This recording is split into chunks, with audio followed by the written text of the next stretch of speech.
体験でした。黄金体験でした。もちろんフーファイターズがもう一番好き。そう、友達になりたい。今回は特別企画でお届けいたします。ジョジョの奇妙な冒険ストーンオーシャンのアニメ化を記念して特別ゲストの方々にお越しいただきました。私はこの石の海から自由になる空城ジョリン役のファイグーザイです。会わなくてはジョリーン、空城ジョリーンに。エルメス・コステロ役の田村睦美です。ジョリーン、私はあんたを守りたい。フーファイターズ役の伊勢マリアです。ジョジョシリーズは原作第8部まで刊行されており、アニメでは原作における第1部から第5部までが放送されています。今回は皆さんが出演されていますアニメ最新作ジョジョの奇妙な冒険ストーンオーシャンについて話していきたいと思います。改めましてストーンオーシャンってどんな物語ですか？はい、西暦2011年アメリカフロリダ州、恋人とのドライブ中交通事故に遭遇した空城ジョリーンは罠にはめられて15年の刑期を宣告される。収容されたのは州立グリーンドルフィンストリート重警備刑務所、別名水族館。絶望の淵に立つジョリーンだったが、父から託されたペンダントを手にした時、彼女の中で不思議な力が目覚める。この世には死ぬよりも恐ろしいことがあって、それがこの刑務所で起こっているのは確実なんだ。ジョリーンの前に現れた謎の少年からのメッセージ、次々と起こる不可解な出来事、面会に訪れた父空城城太郎から語られた恐るべき真実、そしてディオという名前。果たして空城ジョリーンはこの刑務所という石造りの海から自由になることができるのか。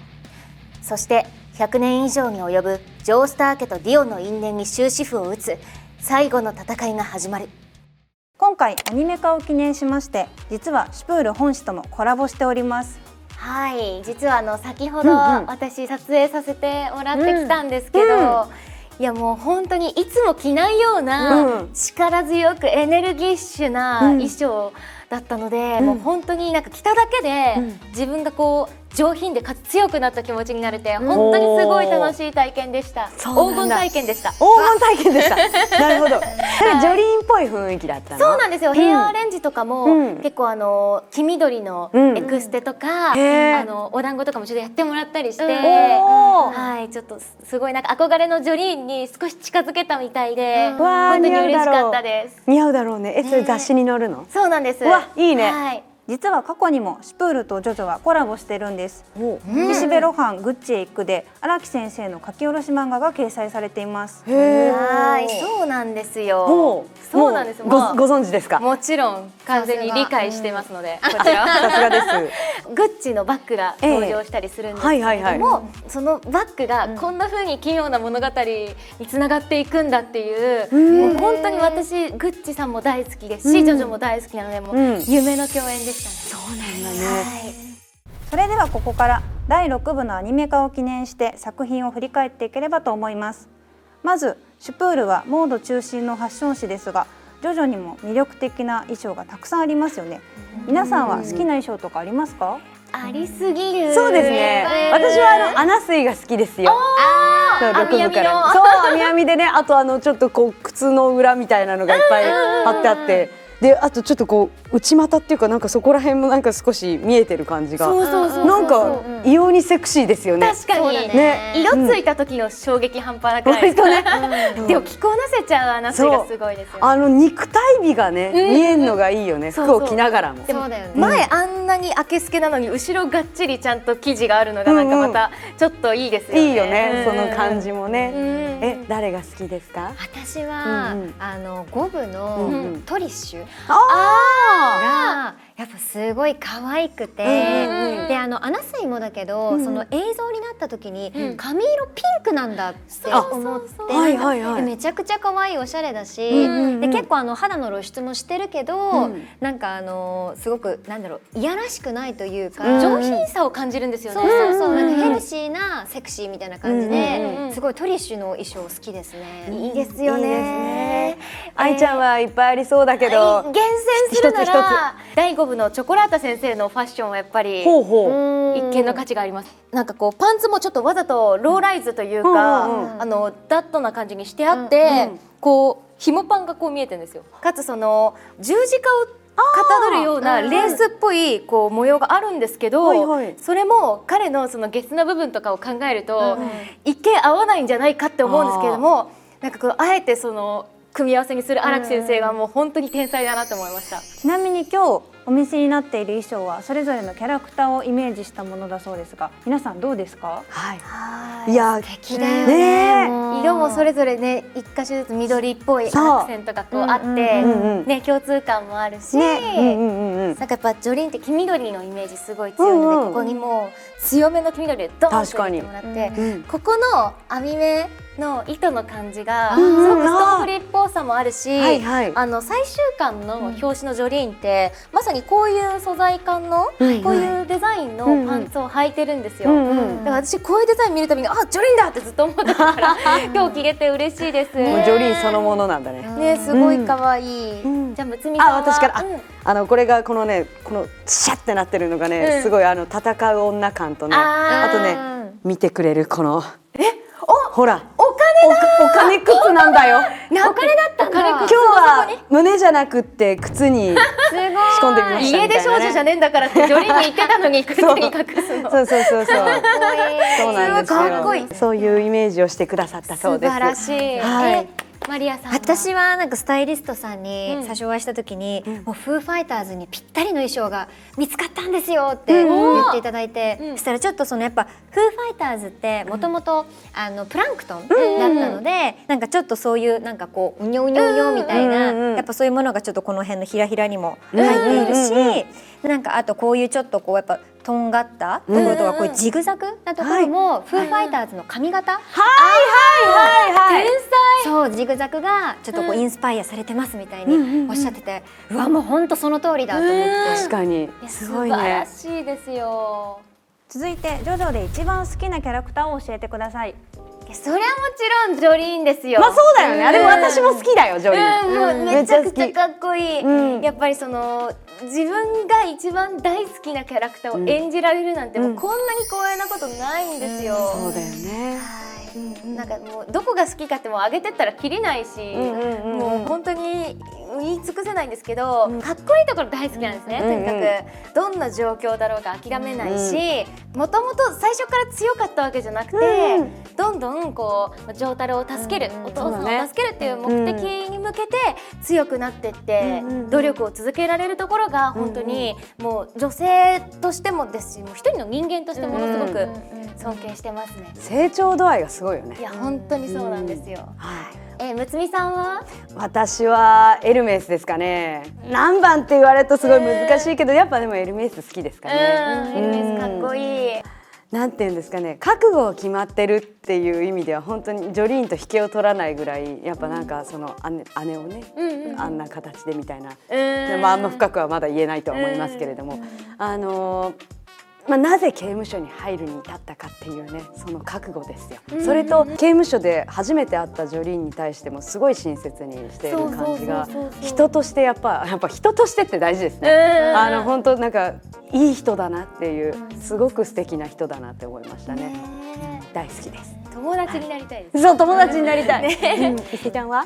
いやなんか2人が自分のキャラクターを大好きだってもう一押しだって言ってるから、私もフーファイターズって言いたい。もちろんフーファイターズがもう一番好き。ジョジョのシリーズの中では本当になんか彼女のことを知れば知るほどやっぱすごく素敵だな、魅力的だなっていうキャラクターなんだけど、それとは別枠ですよね。別枠でポロナレフがなんかやっぱり好きで、なんかすごく私もなんか情に熱いキャラクターっていうのがやっぱなんか人としてそのなんか魅力的だなと思うんだよね。なんか物語の中でイギーを失ってすごく失って初めてお前の存在がこれだけすごい俺にとって大切だったんだって気づいたっていうシーンがもう大好きで、もうやっぱグッとくるものがあるというか泣いちゃうし、だからちょっとお茶目でなんかそういうファニーなところもあって、ポロナレフ好きです。ポルナレフって誰よりもこう死に急いでる感じするのに、ポルナレフの周りの人たちの方が死んでしまうのがなんかもう悲しすぎて、そうごめんなさい。はい。続いてジョジョで印象的なシーンは何ですか？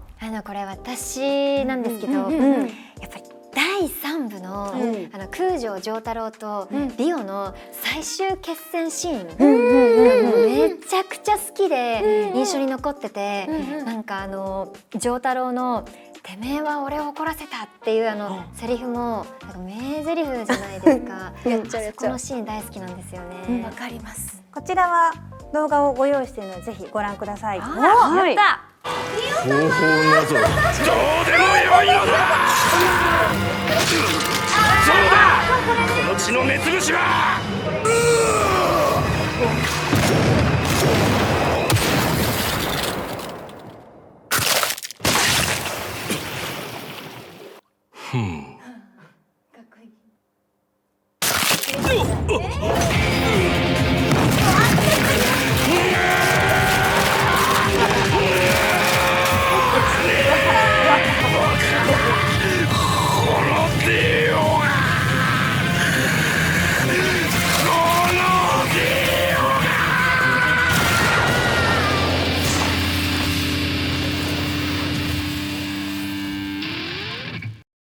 たった一つのシンプルな答えだ。てめえは俺を怒らせた。おー熱い。いや最高。しかもこれ舞台エジプトじゃないですか。この橋、私学校行く時ほぼ毎日通ってましたからね。それを思いながら。エジプト住んでたんで。もう暑い。やばかった。実際にある橋なんね、だ。そうなんですよ。すごいね、ファン的にはたまらんね。たまらないし、ここでこんなことにみたいな。本当に感動しました。やったの？てめえは俺を。いや小学生だったんでちょっと。そうか、その時はまだだったんですけどもったいない。でも本当にこのシーンかっこいいですよね。かっこいい。ファイちゃんどう？私は第5部のブチャラティが最終決戦の前にトリッシュだと思い込んでるドッピオにかけてる言葉がすごく好きですね。原作ではその近くに美味しいレストランもあるし学校にも通って君は普通の生活に戻れるよみたいなことを言ってて、このさりげないセリフの中にブチャラティの優しさがギュッて詰まってるんですよ。でそのドッピオはその後ドリッシュのふりをしてそんなことより先を急がなきゃって言うんですよ。で普通せっかく提案したのにそんなことよりって言われたらちょっと何って思うじゃないですか。そういうの思わないんですよブチャラティは。もうなんか何もかもこう自己犠牲じゃないですけど、みたいに見えるところが、ブチャラティのそのなんだろう、もっと自分を大事にしてって私は思っちゃうんですよね。そこがねグッて心をつかまれるんです。このシーン大好きです。はい。じゃあむつみさんはどうですか？ちょっと2人めちゃくちゃ熱いシーンでなんかあれなんですけど、私はですね6部のフーファイターズたちとキャッチボールとかしてる中庭のところがすごい好きで、結構その前フーファイターズと死闘を繰り広げてたじゃないですか。それからそんなに間は空いてなかったけれども結構仲良くなってて、そうだね、3人でねいるシーンだしね。そうでなんかフーファイターズがこう人間になっていく様というか、そのコップで水を飲めるようになったとか、馴染んでいくんですよね。なんかそういうところがすごい可愛いなと思って、あとなんか投げ方がちょっとこう変だったりするね。ふにゃんってなっちゃったりとかするのがすごいなんかほっこりするなって。可愛いですよね。ちょっと日常を見た感じがして、刑務所内ですけど。ですね。ということでこれまでいろいろジョジョについて語ってくださいましたが、最後にファイルーズさん、視聴者にメッセージをお願いいたします。はい、ジョジョの奇妙な冒険ストーンオーシャンは現在ネットフリックスにて第1話から第12話が独占先行配信中です。また、東京 MX 他にて毎週金曜テレビで放送中ですのでぜひぜひご覧ください。本当にスタッフの皆様が愛を込めて情熱を込めてパッションネを込めて本当に作っておりますので素晴らしいクオリティになっております。ぜひ私たちの活躍お楽しみに。アリーベデルチ、さようならだ。